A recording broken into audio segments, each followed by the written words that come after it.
Hey, welcome back. I just wanted to update you. I finished doing the inside and the bottom of the stand, and the spray on lacquer that I was using was just not quite right for this project. It just was absorbing into the wood. In some places it's left a little bit of a glossy finish, and other places it's still fairly dull. So for the inside of the stand, this is fine. It's given it a bit of a protective coating. But for the outside, we're going to try and use a different product for the outside of the stand and for the cover. And the rest of this project, and I will get back to you and update you with that when I decide what I'm using. But while we were finishing that up, the sealant came. Here's what I'm using. I'm going to be using this tool, which is a grout and a silicone remover tool. It's an all-in-one silicone trowel and scraper. It's a multi-tool, and I'll show you as I'm using that how we're going to use it. It helps you to get this part up on the top, helps you to get the get it all out in one nice, clean, smooth move when you have 90-degree angles that you're getting the grout out of. And this is the silicone that I ordered from Amazon. It's Aquarium sealant. It's 100% safe, and this is the clear. It does come in black.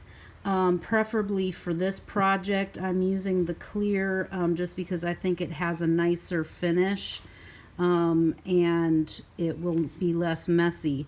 But we're going to get started with that in a minute.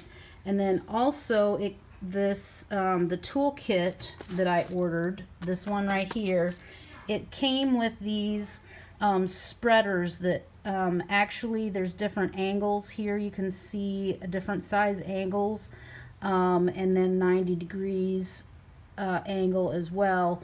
That way you can match up to the level of your tank so that you get a nice, even, smooth, a smooth bead of the silicone. There's different sizes. There's a 10 and a 16 if you have a wider project that you're working on. For this project, I think I've checked already. The 5 and the 8 are the ones that I need to use so that it gets a nice even bead of the silicone. This one also has the 5 and it has the 8 on it. And then again, there's for a rounded there, and then this one has a grout trowel on it. But so for this project, I think the 5 and the 8 in the different spots that I need to use it for are gonna work great, and gonna end up giving a nice, smooth finish to the silicone as we put the new silicone on. So I'm gonna go ahead and move this stand out of the way. It's dried to the touch, and it's been sitting for over an hour, so I can handle it. It's not tacky anymore, and we're gonna set that aside for now and get started on removing the old silicone seals from the tank and get that prepped and cleaned up and ready to put the new seals on. So hit the subscribe button to follow the rest of this project, and we'll be back with more updates as we get moving on the last few bits of this project.